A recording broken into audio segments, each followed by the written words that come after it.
could also just look to grab something like the Nautilus if they want to try and have a good matchup down towards the Rakan without showcasing too much. They could also consider picking up the Corki right now if they want to take a safe blind mid lane. Karma, still though, a very powerful pick in the meta at the moment. Can be support, can be top lane, that's where we tend to see it. Can even be flexed towards mid, and you can hear the crowd's disdain towards the Corki. G2, you know, the crowd is not happy with his coach grabs right now, but it is the strongest mid laner left available. G2, they're trying to take this game seriously. There's the hubbub. The crowd gets excited once again. Are G2 ever really trying to take a game seriously, Vedius? At the moment, it just seems to be having fun. There's the Yasuo locked in for PerkZ, an incredibly powerful pick for him. Is it PerkZ, though? That's the expectation from what G2 have shown us, but I totally agree with you, Vedius. Could be going towards Caps in the mid lane, but instead, oh baby, we've got a Tristana. We got the Tristana. We have to assume that the Tristana is in the mid lane for Caps. Okay, there's a sign in the crowd that says Cap pick Trist. That is the most apt side I have ever seen. Ezreal is the final lock here for SK as they try and continue rounding out this composition. All right, so it looks like the SK kind of going for comfort on their end. They've got a lot of flexibility. Part of me assumes that the Karma's actually going to go into the mid lane. Crownshot is going to be picking up one of his staple champions in the form of the Ezreal. And so far, pretty safe. They have poke, they have scaling on their side. They have a bit of early pressure depending on what they want to go for with their support and top lane, but they can look to save that top lane pick for the end. Meanwhile, for G2, we still don't know where any of these champions are going, but they're looking for what we assume is jungler and a top lane. That is the assumption. I think we can be sure that Rakan is going support. That is the only thing here that is obvious on the side of G2. SK Gaming thinking that a jungle pick might be the option for G2 as well as they remove the Elise and Silas. Nautilus taken away by G2, meaning they think that Karma's going up towards the top side. And we'll see what they decide to lock in as this final ban. We have seen Sacre, if SK are looking for a top laner, play things like the Kennen, the Nico. He likes those on-hit ranged top laners most. He typically does, but I think that he's going to be holding on to his pick until the very last one. Aatrox being taken off the board, I think is good from G2 as well. Kind of showcasing that the changes to Aatrox were not necessarily a nerf. If anything, they were a bit of a buff. But in any case, that's going to be taken off the board. Now, SK, I imagine they'll look to lock in their support. With Nautilus not being available, it looks like that they'll go for a very LCK style of bot lane with the Braum. Very defensive, very safe. Does have the potential to set up full plays. Braum can be very effective if he goes in for the flash ultimate up against the likes of whatever the bot lane may be. There is a lot of potential. I love how PerkZ is now hovering over it and the crowd's like, no, we've had enough now. Our fun is done. Okay. Now get back to seriousness. Please, please, G2. That's what they're going to do as they... Oh, no, they're not. They lock in the... All right. Okay, fans, let's play a bit of a game. I want to hear, do you think that the Annie is in the mid lane? Give me a cheer if you think it's in the mid lane. Okay, not that bored in. Okay. Do you think it's in the jungle? Okay, a lot of people. Do you think it's in the top lane? All right, okay, they're going top lane Annie, right? So that's what the crowd is going for. With the Lee Sin lock-in, I think it's probably not jungle. It's probably not jungle. Here, if I was just to look at this comp right now, I'm saying Tristana, Rakan bot lane, Yasuo top, and Annie mid. If I took nameplates off. That's fair. That would be a pretty safe prediction. A part of me feels... I don't know. Yeah. You know what? I'm not going to guess. I'm just going to wait and see. But I love how animated the crowd is today. It's always good to have an enthusiastic crowd when you're casting a G2 game because they're always bound to be full of action. SK going to round things out with the Poppy. You would imagine that this will be played up towards the top side, so much more expected draft coming out from the side of SK. Very much kind of what they like to go for. I think that the tank top is very good. I think Poppy on this meta is very good. I think against all the mobility on the side of G2 with the likes of Lee Sin, Tristana, Yasuo, Rakan, Poppy is an excellent pick. So I like it. SK will be looking to group up, utilize their poke, and I think that they can scale pretty well, along with actually getting a couple of early leads off the back of this Olaf. Well, we'll see if they can do that. We'll break down some of these individual matchups a little bit more when we get into game. It looks like it is going to be Wunder taking the Annie up towards the top lane. I have had it confirmed that is the first Annie globally this split. So it's the first time we've seen it played in Good Summer. Good job, crowd. You were able to predict the Annie in the top lane. Maybe we should give them superior analysts. Maybe we should. I mean, anything's better than you. So we will get to see Caps' Tristana in the mid lane. We're very excited to see this one come out. Yesterday, he says that it has a lot of kill pressure early. And while we didn't get to see many kills from Jizuke earlier on, you do know that Caps loves to go for these kind of plays. We will also get to see PerkZ on the Yasuo, but this time around, it's going to be paired up with the Rakan. How will that change the dynamics of this duo? We'll keep our eyes on it as we get on into game. The crowd very much on G2's side. They're on a 6-game winning spree, looking to make it lucky number 7 here against SK.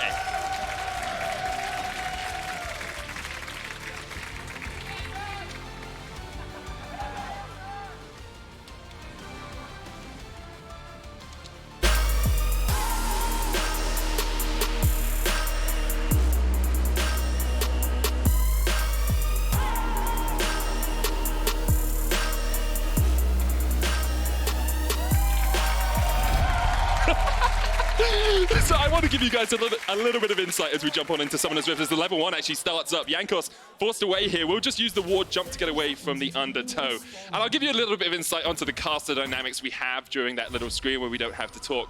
I always look at Vedius and I point at some of the things on the screen. I'm like, Vedi, do you want to look at top lane? Do you want to look at mid lane? And he just looked at me with the most confused face I've ever seen. He's just what do you want to say? I have no idea what I want to talk about. You want to sit there and like, okay, let's break down Annie versus Poppy? That is exactly what I wanted you to say, Vedius. I'll be honest, I've never seen this matchup before. I have seen some Annie top lanes in solo queue, and I love the fact that Wunder is running Kleptomancy, because one of the things about Annie is her base range really long. So it's actually really easy for her to harass and kind of pick up these Kleptomancy stacks. Once she hits level 6 as well, she has a lot of defensive tools and gank setup. You'll notice that you need to keep track of those 4 little dots you see underneath her mana bar, because once she's got that fully stacked, she has a stun available to her. I can't believe I'm explaining basic Annie mechanics. I can give you a cool non-basic Annie mechanic if you want. Tell me. So what you do is you stack up 3 procs of your passive, and you throw out a Q and use your shield while the Q's in the air. The Q will then stun, and people get slightly surprised by it. Ooh. Support Annie for about 2 weeks once. So very, very cool. there we are. We'll see if that happens. If it does, superior analyst once again. So, what has happened, though, in the laning phase is that SK have swapped Pirean up to the top lane and Sacre down to the mid. And I think this is a smart adaptation because we already talked about the extremely long range on the Annie and how obnoxious it is to deal with. So, Sacre go into Tristana on this Poppy. Not necessarily that much easier. However, Poppy can better utilize the W against the likes of a Trist. So these early plays, if Caps tries to go for an all-in play, you can then proc the Steadfast Presence, mitigate that jump, but also you have gank setup as well. So if Caps tries to jump away, you can interrupt it. And of course on 9.14 they added grounding to that Steadfast Presence, so it makes it a lot harder for you to get away. Into the Rakan it's a good pick, into the Yasuo it's a good pick, Lee Sin as well with dashes. This Poppy could end up working wonders for SK. We'll see how effectively they can use it against our reigning LEC champions, as G2 once again have kind of brought up a random assortment of champions in this game.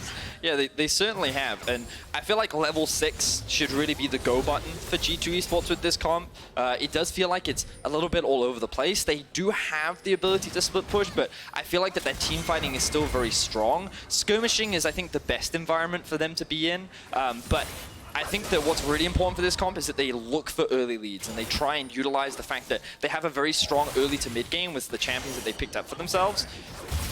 As we see PerkZ and Mykix going for a couple of trades in the early laning phase. And the big thing I wanted to say about this bot lane was with Gragas and Yasuo, you have very clear all-in at about level 4 because you have a lot of burst. Rakan doesn't necessarily have the same amount of burst as a Gragas, so I'm curious as to what windows they'll look to try and force these all-ins. Will they wait for the level 6, or will they try and force these trades once those level 4 marks come in as well?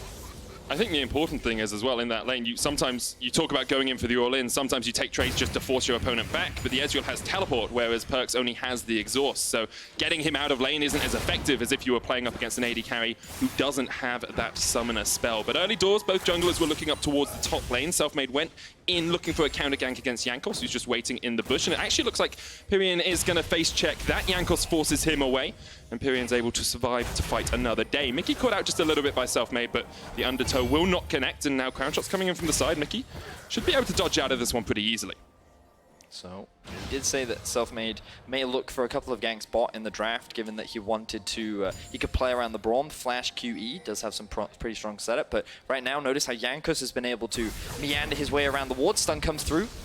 And Jankos coming in, Pirean trying to land the root. We'll see if he can get away, flashes straight away. Jankos on the chase here, flashes and misses the Q, and he's underneath the tower, he's caught out, Pirean almost turns it around, Jankos with a misplay. Bit of a misplay there from Jankos. He would have had the execute if he lands the cube, but we don't have time as Selfmade looks for a gank bot. PerkZ and Mickey have their flashes. Mickey also just has that grand entrance to jump away, and it's a pretty easy escape for the G2 bot lane. So Selfmade continuing his pressure towards bot. Meanwhile, Jankos playing heavily around the top side of the map. It feels like that they're trying to leverage the early stuns that Annie has access to. And even though they didn't get a kill by getting the flash out, it then sets them up nicely for the level 6 mark, where they can look for another play or maybe even a dive. But here's the all-in from Caps. Ignite onto Sacre, the jump with a chase. Steadfast Presence gonna knock him out, he's locked into the wall, and Sacre wins it! Caps, you can bring out whatever champion you want. Sacre has your number. Sacre with the outplay, beautifully played by the top laner of SK. He walks away with a kill onto Caps. No summoner spells on the Tristana. Beautiful stuff from him. What is it about Caps playing against top laners? We saw him die to Whippo early on in lane. Now we've seen him do it to Sacre. This time he was in mid lane, but Sacre coming down from that. The great mysteries in life, Medic. It takes 2 mid laners to beat 1 Faker. Meanwhile, it takes 1 top laner to beat a Cap. So there we are. Any top teams looking to beat him? League of Legends maths. League of Legends maths. So when we get a replay, we can highlight what exactly went wrong there for Caps. But we got to see one of the cool grounding mechanics as we see a dive bomb. Knock up onto Dreams, Crownshot exhausted, but so is PerkZ. Teleport now coming in by SK. Jankos, the Unbreakable, blocks up the Sonic Wave, and G2 have to retreat. They have the Blast Cone. PerkZ is going to flash towards it, and they'll get knocked away. SK unable to chase any further. Good response TP there from Pirean. And the best thing about it is notice how Caps swapped up towards the top lane. And given that Pirean TP'd to bot, he can now walk up to mid and the swap is successful. But G2 are like, nah. We're done with this. We're going to swap them back and we're going to have Tristana versus Karma, which is exactly what we want initially. So the TP did dissuade the dive coming out from PerkZ and Mickey, which means that SK won't fall behind in the early game. And looks like SK still feeling pretty comfortable. So here we go. You notice that Sacre takes that initial tower shot, and then Caps flashes in Ignite and fully charges the shot. But then this root from the W procs by Sacre, which then sets up for the wall stun, and is able to get the last bit of burst out with the Q. So really well done there by Sacre to walk away with that outplay onto Caps. Yeah, great stuff. Poppy buffs on 914, helping out Sacre quite a lot. He was a big talking point for this SK lineup when he came in and replaced World. It hasn't had the best of splits so far, but SK also haven't been in the strongest of shapes. Mickey trying to trade here onto Dreams and Selfmade, but they just want the control ward. PerkZ is coming up from the bottom lane, Caps in the mid lanes, catching onto Pirean as Jankos hits the Sonic Wave, and Pirean just can't escape. Jankos, though, underneath the tower. One more shot would be enough. The undertow. Jankos jumps away just in time. Manages to survive. Now Dreams caught off towards the other side, but Mickey can't land the knock-up as Dreams flashes away. So notice how much easier it is for Caps and Jankos to set that play up when they're not having to deal. That's an Addy. Looks like Carlos wasn't briefed on the draft plan from G2 Grabs. I don't think anyone's really been briefed on this. So we only have 4 top lane Annies in global League of Legends history. Crownshot able to dodge away, but Mickey is there with a feather in the back, and it's an easy enough kill for the G2 bot lane. So these kills are starting to rack in with G2 eSports, and it's one of the obnoxious things when playing against G2. Once you give them an inch, they often take a mile, and they're looking to do that already. A lot of summoner spells unavailable, and they're looking to pick the pressure up. But now they've got their eyes on Selfmade. He doesn't have his flash, and he looks like the next target for G2. Does have the Skirmishes Saber and double longsword. Jankos only sitting on double longsword himself, does have a double buff, and with Sacre coming across, Jankos will realize he really can't take this for too much longer. It would be a 3v1. Caps trying to help out. Mickey round the corner as well as SK go forward, but Dreams now on a ward. I think G2 will give up the ghost on this one, but I've said that before, and they've somehow managed to find a kill, so can never be too cautious around our top team in the LEC. So the big thing about that play is even though G2 didn't find anything, they wasted a lot of time for SK because SK were trying to make that transition happen between Pirean and Sacre. We get an opportunity to see this play happening bot. We often see this happen from the side of G2 where teams send their support to roam early on, like around level 4, level 5, and then they look to try and push the wave out, and then they suddenly get collapsed on, and PerkZ always ends up finding a kill. Now, while it was Mickey that ends up securing it, the reality is that this bot lane got ahead when it was simply an overstep from the enemy AD carry, and you don't want to be giving any form of advantages to a Yasuo lane. Yeah, every minute advantage you give to G2 just snowballs away from you. We see it in their gold numbers as well, Vedius. Usually around the 10-minute mark, they're about 600 gold ahead of their opponents or so. But look at the 20-minute mark. 8 times more, 5,000 gold ahead, gaining so much in that 10-minute period. All right, so we're about to hit the 10-minute mark, Medic. And they're about 700 gold ahead. 700, 800 gold ahead, right? So what you're telling me is that 6,700. 6,700 should be the gold advantage. I'm pretty sure it's 6,400, but I've just picked a random number. So. Well, okay, 6,400. We'll go 6,400. All right, that needs to be the gold advantage if G2 want to maintain that record. But so far, SK have been playing pretty solidly. Yes, once their summoner spells were down, they got attacked by a lot of the G2 members looking to try and punish those active summoner spells, but now they're coming back online. Now they should be able to play a little bit safer, try and look to scale up, and wait to hit those big item mid-game spikes so they can look to try and poke and trade and start grouping up as a team. The problem always is with waiting against G2, they don't tend to let you wait for too long. Speaking they try of, and find some catches as Caps onto Pirean in the top lane. Pirean does land the root, the ignite coming out though, and the flash away from Pirean. Knew that Caps could follow up with the Buster shot, his ultimate still available. All-in power of Tristana is just so strong early on into the game, and Caps nearly finds himself another kill onto Pirean. You can see how big the difference is in the matchups when he's playing up against the likes of a Poppy versus a Karma. The mages seem to be so heavily punished by the likes of this Trist, where you can't really trade back against these constant autos that are hitting you in the face. Thank you very much, pros in Europe, for introducing this new solo queue menace to the solo lanes. Heard that it was going around in Korea as well. I think Chovy was someone who was playing it quite a lot. And now with the Cloud Drake secured by G2 at the 11-minute mark, they're 2 kills up and about 1,500 gold ahead. Sacre now here, up on towards Caps, will land the buckler, but the chase is on. Caps gonna get hammered, shot, meanwhile in the mid lane, the damage is coming down onto Pirean. He's already fallen, the charm comes out, Ragnarok won't save you now. G2 take 2.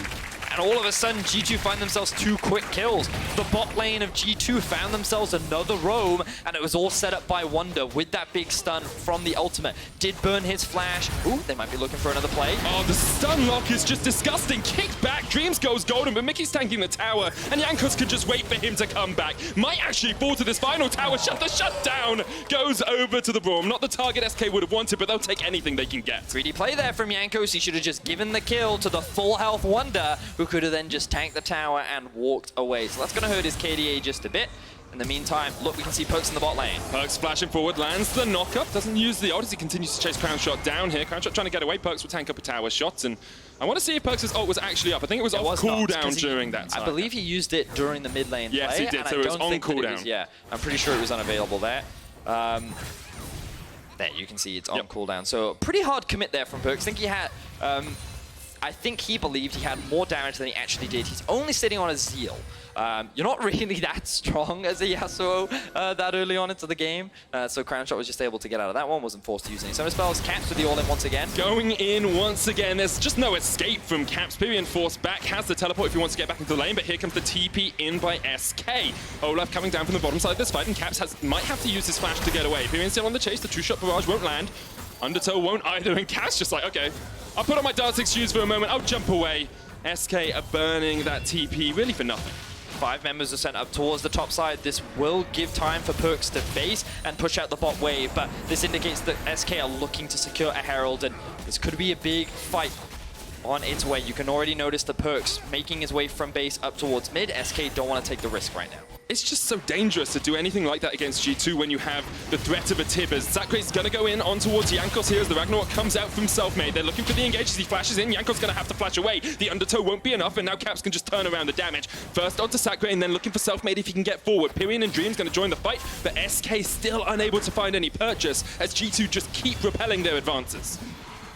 I liked what SK tried to do. They felt like that they had a numbers advantage and they could just burst Jankos down. And if they kill him, then with the jungler gone, maybe they can get a setup play onto the Rift Herald. Unfortunately, some fancy footwork and some good last-minute flashes from Jankos allow him to get out of that situation. And now G2 have the right set on Crownshot. Oh, good flash away there from Crownshot. Knew he was dead if Mickey landed the knock-up with the charm combo, and PerkZ coming in afterwards. Does mean that the summoner spell is burnt for SK, but they live to continue in the fray here. PerkZ just doing what he can in the mid lane, but you have to look at SK now and think, okay, we're 3,000 gold behind at the 15-minute mark. We're losing plates all over the map. What can we do? Do we need to force a play?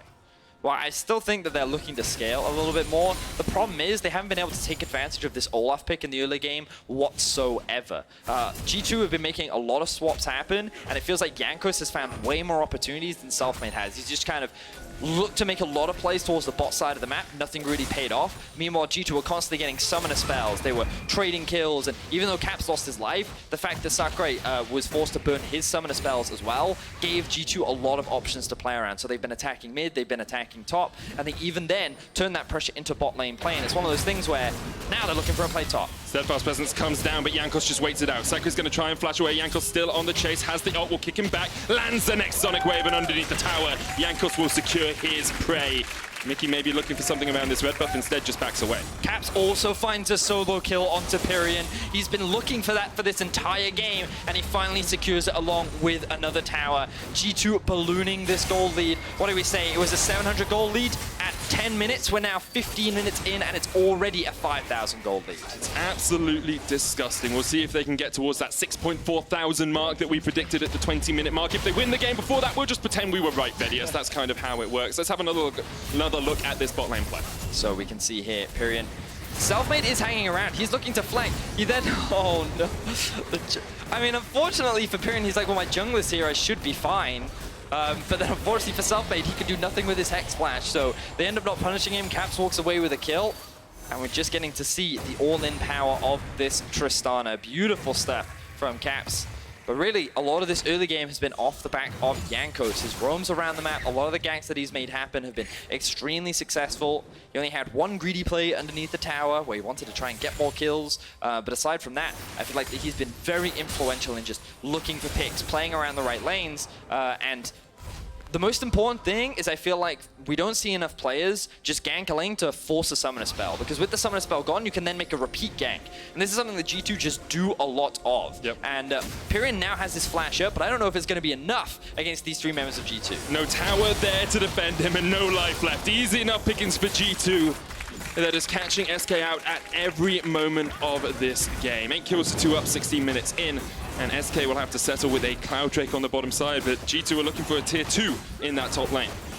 So they already have a 6k gold lead, and we haven't even reached the 20-minute mark yet. Now they're going to use the Rift Herald to keep pushing up towards top. Like, what do you do against this team? The pressure is just unrelenting. Caps going in with the Blade of the Ruin King here onto Crownshot, looking for the jump away, but Crownshot will use his Arcane Shift. And it's still just a push in the top lane here for G2. They continue with the Rift Herald in. This might just be an inhibitor tower down at the 17-minute mark. G2 going quicker and quicker every week. The hammer shot comes down. PerkZ is going to have to flash away from the Bishop, but here comes Wunder. Look at him. He's got the flash engage. Straight in, straight done. Easy enough for G2. Sacre is trying to run away, but G2 still on the chase. Instead, they'll just go for the inhibitor. Caps trying to win in the 1v1. It takes them both out. SK trades with Caps, but for it, they lose an inhibitor up towards the top side. Jankos does land the Q onto Sacre, but G2, after taking the inhibitor at 17 minutes and 28 seconds, have decided that's enough for today. We're going to go back to base, spend some of our gold after what was a bit of hard work up towards the top side. 11 kills to 3. They have just been dismantling SK, and SK, they have had a difficult split. They have been struggling, but it just feels like G2 are playing with their food. It definitely does. It's like watching a wounded animal trying to walk away from a lion. G2 are ferocious and unstoppable, and they are 8,000 gold ahead. If you could cool off just a little bit, guys, you need to lose about 1,600 in the next 2 minutes for us to be correct. That would be great, but I don't see any signs of G2 stopping right now. It's just one of those things where I think if you're a fan of G2, this is what you want to be seeing, because if you're a top team domestically, you want to prove that there is a very clear gap between you and the rest of the teams. And it's one thing to have a standings gap, But when you look at how they play, they are just so different, so unique, and it feels like that very few teams have been able to challenge them. And they've only gotten better after their loss to Fnatic. So that only builds up more for that rematch, which is coming, I believe, maybe even next week. I believe so as well. I think it's last game on day 2 next week. I have a little bit of a quick stat, Vedius, Right. if that's Hit okay. me. This is a good quick stat, though, because it's actually interesting. Nice. Okay? Now, if G2 win this game before the 24-minute, 16-second mark, 16 of 50 of the fastest games in the LEC history are by G2. It would be incredible stuff. 16 of 50. Wow. That's a lot of percentages. Yeah. Oh, it's all wins. PerkZ going to go in here in the mid lane as Jankos tried to look for the knock-up. Going to catch out Dreams as well, but Mickey's very low. The last breath will not connect, and here's Wunder down towards the bottom side. SK trying to fight with this one back. Caps maybe overextended, gets the buster shot only onto Pirean, but look at how low he is. The Glacial Fish comes down, he's frozen in the spot for the moment, but they're still not dead. Mickey! Oh no! Oh dear! He's done! SK get their 4th kill of the game. They deserved that because G2 were extremely greedy in that play, trying to dive that tier 2 when all of SK were there. They should have been punished for it, and I'm happy that SK were able to successfully punish them. Oh. And then Wunder just gets himself a kill. That's the power of Annie, though. Instant stun, instant CC, and a lot of damage to boot. Sacre's going to try and jump in here onto PerkZ and Jankos, but he's forced away. Wunder coming in from the side as Caps jumps onto Pirean. Goodbye once more, sweet prince. You have not had the best of games, and Caps is proving just how strong this mid lane Tristana can be. What am I supposed to say about this? G2 is sitting between 2 towers right now, zoning Crownshot away. Wunder sidesteps, Jankos still looking for kills. And they're gonna find it! G2 eSports, 20 minutes in, sitting at 14 kills now. They successfully blew that percentage. What I think they managed to get a 9,000 goal Yeah, lead. it's like 8,500. Over like 10 times the gold advantage that they had at 10 minutes. They have just ballooned it. This, ladies and gentlemen, is how you snowball games. This, my friends, is a shellacking. Now, after this game, Splice's Xerxes and Coach Duke will join us for PGO, so be sure to tune in for that. We also have a very special announcement after this game. Not going to say what it is. I may have been on Reddit earlier. Go check my post history. There's some teasers. Hey guys, I don't want to reveal anything, but I may have revealed something somewhere. I didn't reveal anything. All right. I just teased. We're teasing. I'm a teaser. There's a big, exciting announcement that you're going to want to tune into. I'm like those delicious game. Malteser chocolates. Just a tasty morsel of goodness. Great. That's what I call you as well. Is it? Yeah. Okay. 21 minutes in, G2, 9,000 gold ahead. And SK looking down the barrel of a very loaded gun. G2 just in such a strong position. There is a dragon up for them soon as well if they want to take it, but you have to think they can just start pushing in this bottom and mid lane and close out the game pretty sharpish. I'm sure they'll want to do it before the 24-minute, 16-second mark. Oh, we'll see if they can do it. Oh, Caps has found his prey once again. That was good play-by-play, Vedius. Yeah, that's pretty much all you do. Yeah. Just say, hey, this is what happened. Usually it's a bit louder. All right. Do you want to do the next one? No. Okay. No, I don't. Just giving you the offer. G2 games and they tried to end tower dive, and I would like not to ruin my voice. Thank you very much. Okay. So next steps for SK. There are none, I'm afraid. It's one of those situations where I'd like to give you hope, but there's very little at this point in time. They are 10,000 gold down. It's only 22 minutes in. They would need a massive mistake on the side of G2 and another one to even stand a chance of coming back into this game. And here we are, last-ditch defense. They're going on to Wunder. Glacial Fisher used Wunder there with Tibbers, pops him down. The knock of the chain is just disgusting. G2 take 2. It was SK who went in for the engage, but it's Caps who's going to finish it off. Jumping straight onto Selfmade. That's another one down, and Caps is not done yet. Crownshot is in his sights. Jankos almost goes back all the way to the fountain. Mickey is there to defend him just in time, and Crownshot might look to turn this one around, but once again, it's just G2. Somehow they always survive. Caps, he's done, but he takes out Pirean. A little bit of dessert on the cake that is this game for G2. They're pushing in mid now, and it's only Crownshot left to defend. The respawn timers are relatively low, so SK should respawn in time before G2 can end it, but they're going on to Crownshot. They shut him down. 4 members of G2 still in the base. They're looking to end. As Quickshot would say, that was flash, bear, splat there as Crownshot went down. People might be too young for that joke. They now. might maybe be, but it's yours now, man. Quickshot will be at home laughing, I promise you. Now G2 just looking for the Nexus towers. The inhibitor in the bottom lane is available for them if they want it. They still have an 11,000 gold lead, and eventually they say, oh, there are objectives in this game. It's not all about killing your opponents. They'll take down the 3rd inhibitor tower, and shortly after you have the fuel, they'll get the inhibitor as well. What was the timer, Medic? What 24-16. 24-16. They only have 40 seconds left to end this game. Do you guys think you can do it? I don't know if that's a yes or no. Like a very convincing. Flash Bear Splat! Flash Bear Splat! And once again, G2 pick up a quick kill. Pirean's down. SK running back towards their fountain. You'll find no solace there, my friends. G2 looking for that final inhibitor. And then the Nexus towers and a few more kills will be in their sights. All right, they got 20 seconds left, Medic. Well, now they have 20 seconds left. They're looking for the base, the flashes. Splashes in and kicks Sacre into his team. Mickey there with the charm. Cavs trying to fight on the bottom side, but Mickey comes to his rescue, saves him in the moment. PerkZ going in, he's tanking up the tower. Selfmade tries to take him out, but he goes golden for the second. And now Cavs has finally realized you can attack the Nexus towers as well. The timer has passed. G2 will not hit that record today, and Caps will fall. Now Jankos, the new target, just about survives once again. The last breath goes in, and G2, they just pile into the fight. The second Nexus tower their target, but there's still 2 more kills for them to get, and I'm pretty sure they won't want to leave those on the rip. Looks like Crownshot is going to do what he can to survive. He gets locked up. If they're looking to secure the kill, they take his out before the Nexus drops, and G2, they still haven't ended the game. Now they do. 7 wins in a row for our top team in the LEC. Well, that was a game. Oh, what a draft from G2. Very creative play style. Props to Sacre with his outplay on the Caps, but unfortunately that was the only highlight of the game for SK. It was just a massacre from the side of G2. I feel like Jankos played flawlessly in the early game. He burnt a lot of summoners, he returned ganked. PerkZ and Mickey, this time around, I don't think they were able to find a 2 versus 2 kill.